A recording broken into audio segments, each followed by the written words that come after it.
নমস্কার, আপনারা দেখছেন দ্য ইন্ডিপেন্ডেন্ট বেঙ্গল। আমি শিবম। বুঝতেই পারছেন বাড়ির স্টুডিওতে নেই, বাইরে আছি, কিন্তু আন্তর্জাতিক মহলের সব চোখ কিন্তু এখন বাংলাদেশের উপর। আর চিন্ময় মহাপ্রভুকে আদালতে তোলা হলো। স্বাভাবিকভাবেই ইউনিশ সরকারের আইন প্রশাসন আদালতে তার যে জামিন হবে না, এটাই কাঙ্ক্ষিত ছিল। একদম হুবহু স্ক্রিপ্ট মেনে একদম সিনেমার মতো তার জামিন হলো না। কিন্তু আদালতের বাইরে সংখ্যালঘু সনাতনীরা যে লড়াই চালালেন, আমার মনে হয় আন্তর্জাতিক মহল তা দেখে রীতিমতো চমকে গেছে, ইন্সপায়ার্ড হয়েছে। প্রায় 2 ঘন্টা চিন্ময় মহাপ্রভুর গাড়ি কিন্তু বার করা গেল না আদালতের প্রাঙ্গণ থেকে। অর্থাৎ চিন্ময় মহাপ্রভু সেই কথাটা, আজ বাংলাদেশে এত বড় জেল নেই যেখানে আমার মতো 3 কোটি সনাতনীদের আটকে রাখতে পারে। আজকে এই ঐক্যবদ্ধ গণতন্ত্র, সমতা, সাম্য, মৌলিক অধিকারের দাবিতে আমরা যখন সংঘবদ্ধ হয়েছি, যে জাতি জাতীয় পতাকা উত্তোলন করে, জাতীয় সঙ্গীত গেয়ে, সাম্যের কথা বলে যে কোনো কর্মসূচি শুরু করে, সেই জাতিকে আজকে অতিশয় দুর্ভাগ্যের বিষয় রাষ্ট্রদ্রোহের মামলায় আমাদেরকে আসামি করা হচ্ছে। অথচ যারা এই জাতীয় পতাকায় 4 তারা লাগিয়েছে, জাতীয় পতাকা ছুঁড়ে ফেলেছে, জাতীয় পতাকা পদদলিত করেছে, জাতীয় পতাকা আর জাতীয় সঙ্গীত পরিবর্তন করতে চেয়েছে, এই সরকার প্রশাসন তাদের বিরুদ্ধে একটি পদক্ষেপ গ্রহণ করেনি। দেখুন, পাশাপাশি আরো একটা জিনিস উঠে আসছে, যে ইউনিশ সরকারের বেপরোয়ার মনোভাব। আপনারা জানেন ডোনাল্ড ট্রাম্প স্বয়ং বাংলাদেশের সংখ্যালঘু নিয়ে কমেন্ট করেছেন, ভারতবর্ষ কমেন্ট করেছেন। এত কিছুর পরেও চিন্ময় মহাপ্রভুর বিরুদ্ধে যে নির্যাতনের ঘটনা বাংলাদেশে উঠলো বা হলো, তা কিন্তু আন্তর্জাতিক মহলকেও বিস্মিত করেছে। ভারতবর্ষ কিন্তু কড়া প্রতিক্রিয়া জানিয়েছে এবং এটাই কিন্তু স্বাভাবিক। ফলে বাংলাদেশের সংখ্যালঘু এখন এই যে সমস্যা, এটা কিন্তু আর ইন্টারনাল ইস্যু হয়ে থাকলো না। ভারতবর্ষ কোনো বিষয় কমেন্ট করা মানে পুরো বিষয়টা কিন্তু ইন্টারন্যাশনাল অ্যাফেয়ার্স এর প্রধান অংশ হয়ে গেল। আর ভারতের মতো প্রভাবশালী দেশের কমেন্ট করার পর নিঃসন্দেহে আমেরিকার মতো প্রভাবশালী দেশ কি বলে তা জানার জন্য কিন্তু গোটা বিশ্ব অধীর আগ্রহে অপেক্ষা করছে।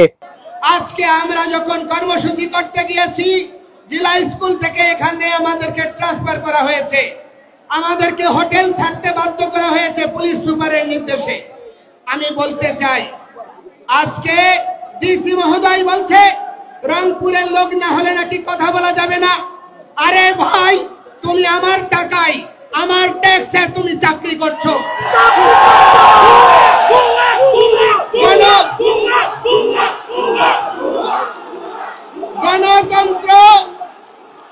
গণতন্ত্র আর সাম্যের এই বাংলাদেশে প্রজাতন্ত্রের কোন কর্মচারী প্রজাতন্ত্রের প্রতিটি নাগরিককে ন্যায্য সম্মান প্রদর্শন করবে।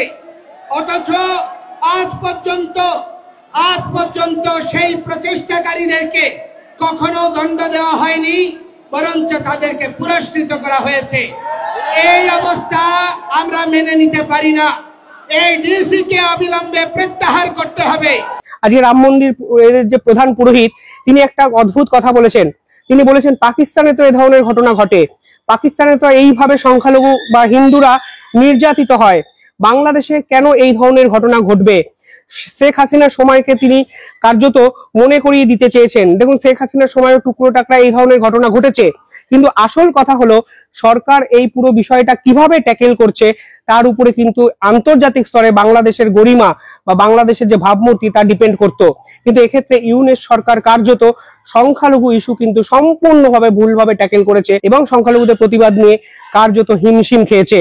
রাম মন্দিরের এই পুরোহিতের কথা নিঃসন্দেহে প্রাসঙ্গিক। আমাদেরকে ইন্ডিয়ার দালাল, আমাদেরকে আওয়ামী লীগের দালাল এইসব ট্যাগ দিয়ে বহু রাজনীতি করেছেন, বহুদিন চালিয়েছেন, আর চালানো যাবে না।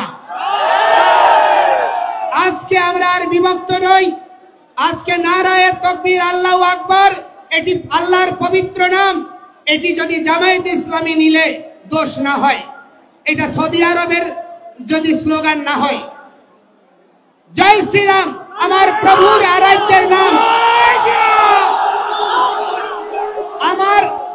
আমার আরাধ্যের নাম, আমার ভগবানের নাম, আমার প্রভুর নামকে কি করে তোমরা ভাই আরএসএস এর ট্যাগ দিচ্ছ, বিজেপির ট্যাগ দিচ্ছ? এটা কি ধর্ম অবমাননা নয়? আরো উল্লেখযোগ্য বিষয় হলো রাম মন্দিরের প্রধান পুরোহিতের এই কথার পর ভারতের যে বিদেশ মন্ত্রক, সেখান থেকে অফিসিয়ালি একটি স্টেটমেন্ট জারি করা হয়েছে, যা ইউএস সরকারের কাছে অনেক বড় যদি বলা হয় সমস্যা সৃষ্টি করতে পারে ভবিষ্যতে। কি বলেছে? পরিষ্কারভাবে ভারতবর্ষ বলেছে, we have noted with deep concern the arrest and denial of bail to Chinmoy Krishna Das, who is also spokesperson of the Bangladesh সম্মিলিত সনাতন জাগরণ জোট.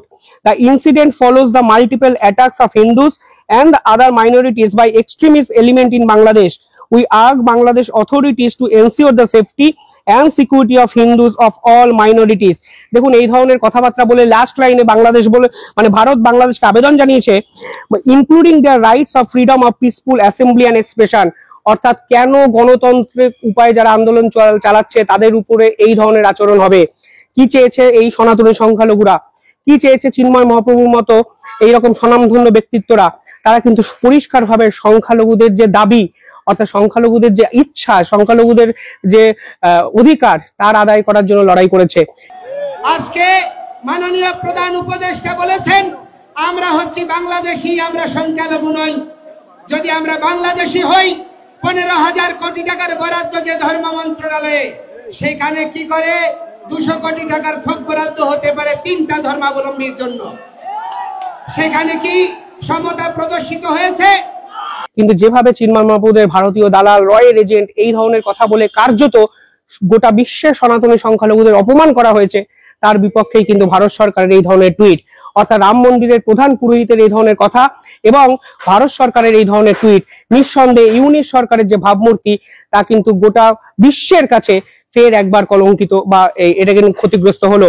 আরে ভাই, যেই দেশ জঙ্গি দমনের সারা পৃথিবীতে নেতৃত্ব দিচ্ছে, যেই দেশ এখনো তাদের সঙ্গে জঙ্গি দমনে সহায়ক চুক্তি করে আজকে তাদের সঙ্গে কাজ করছো, যদি জঙ্গি হয়, সেই ইসকনের ভক্ত কি করে আমেরিকায় গোয়েন্দা বিভাগের প্রধানের দায়িত্ব নেয়? আজকে জাতিসংঘের প্রায় 9টি সংস্থায় ইসকন কিভাবে কাজ করে? আজকে রাশিয়া, চায়না এরা একটা ভিন্ন মেরু, আমেরিকা, ইউরোপ একটা ভিন্ন মেরু। 2 মেরুতে ইসকন কি করে সমান্তরাল ভাবে নিজের ধর্ম, খ্রিস্টান আদর্শ প্রচার করে বিশ্বনন্দিত হচ্ছে। তাহলে ইউরোপ, আমেরিকা নয়, আরবীয় দেশগুলোতেও ইসকন গঠনমূলক ভূমিকার জন্য বিশ্বনন্দিত। দালাই লামা থেকে শুরু করে আপনার নেলসন ম্যান্ডেলা ফাউন্ডেশন থেকে শুরু করে পৃথিবীর সমস্ত সাম্প্রদায়িক জনগোষ্ঠী এবং তার প্রতিনিধিত্বকারীরা আজকে ইসকনের কার্যক্রমকে প্রশংসা করছে। আর এই বাংলাদেশে তাকে জঙ্গি, সন্ত্রাসী, ধর্মান্ধ রূপে প্রতিষ্ঠা করার প্রচেষ্টা করছে। অন্যদিকে যদি দেখেন, এই পুরো ইস্যুটা কিন্তু শেখ হাসিনা 100% কাজে লাগাবেন। এর আগে শেখ হাসিনা কিন্তু সংখ্যালঘুদের উপর এই অত্যাচার নিয়ে মুখ খুলেছেন।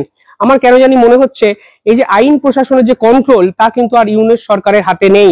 কারণ ইউনিশ সরকার টিভি মিডিয়ায় বলেন সনাতনী সংখ্যালঘুরাও কিন্তু বাংলাদেশের অংশ, কিন্তু কাজে যদি দেখা যায় তাহলে দেখা যাবে যে সনাতনী সংখ্যালঘুদের উপর দিনের পর দিন বাংলাদেশের আইন প্রশাসন, সেনাবাহিনী অত্যাচার চালাচ্ছে। অর্থাৎ আইন প্রশাসনের কন্ট্রোল যে মোহাম্মদ ইউনিসের হাতে নেই, তা কিন্তু কালকে জলের মতো পরিষ্কার হয়ে গেছে। কোন এক অদৃশ্য হাত বাংলাদেশকে চালিত করার চেষ্টা করছে। সেই চিন্ময় মহাপ্রভু বলেছে বাংলাদেশের উপর বিদেশি শক্তি থাবা বসাচ্ছে। অর্থাৎ চিন্ময় মহাপ্রভু যেভাবে আগে এই পুরো বিষয়টা বুঝতে পেরেছেন, বাস্তবের প্রেক্ষাপটে দাঁড়িয়ে দেখা যাচ্ছে একদম হুবহু সেই জিনিস। আর তারপরে বাংলার পক্ষ থেকে এক অভিনব সিদ্ধান্ত নেওয়া হয়েছে, বাংলাদেশে আলু এবং পেঁয়াজ নাকি সরবরাহ বন্ধ করছে বাংলা। অর্থাৎ সব মিলিয়ে চাপে কিন্তু বাংলাদেশ সরকার। কিছুদিন আগে একটা রিপোর্ট প্রকাশিত হয়েছিল, সেখানে দেখা গেছিল বাংলাদেশ থেকে ভারতের আমদানি কিন্তু অনেকটা কমেছে। উল্টে ভারত কিন্তু বাংলাদেশে যত পরিমাণ আমদানি বাড়িয়েছে তার 13% বৃদ্ধি হয়েছে শেষ 1 মাসে। অর্থাৎ বাংলাদেশ কিন্তু এখন 90% ভারতের উপর ডিপেন্ডেন্ট। চিন্ময় মহাপ্রভুর বিরুদ্ধে এই ধরনের অভিযোগ এবং তার বিরুদ্ধে বাংলাদেশ সরকারের এহেন পদক্ষেপ, পাশাপাশি ভারত সরকারের এহেন স্টেটমেন্ট নিঃসন্দেহে ভবিষ্যতে বাংলাদেশকে কোন দিকে নিয়ে যায় তা জানার জন্য আন্তর্জাতিক বিশেষজ্ঞরা কিন্তু অপেক্ষা করছে। আমরা অপেক্ষা করছি। দেখতে থাকুন দ্য ইন্ডিপেন্ডেন্ট বেঙ্গল। কমেন্টে জানাবেন ভারতের এই স্টেটমেন্ট নিয়ে আপনাদের কি মত। ধন্যবাদ।